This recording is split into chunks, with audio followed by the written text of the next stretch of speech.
To study the failure in bearing type of bolt, let us consider two plates connected together via lap joint having an intensity of load T. Generally, bearing type of bolts will allow the slip to occur between the connecting plates, which causes the failure in the bolt in two different criteria. The first form of failure is shear failure, which is caused because of shear occur between the connecting surfaces, causing some shear zone, which breaks the bolt into two different parts.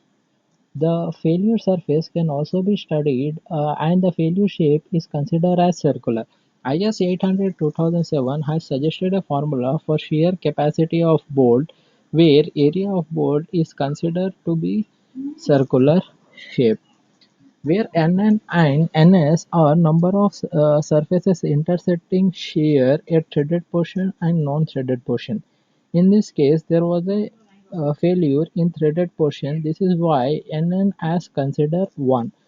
If the failure is in non-threaded portion, then Ns would have been 1.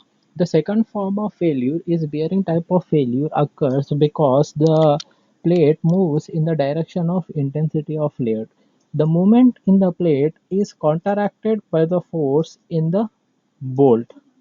To maintain an equilibrium, the bolt will not allow the plate to move in the direction of force, resulting in resistant force causing bearing failure.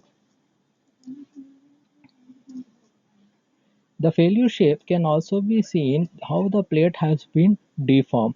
This is why the thickness of plate is studied in this case, which is have the thickness is considered as summation of thickness experiencing bearing in the same direction.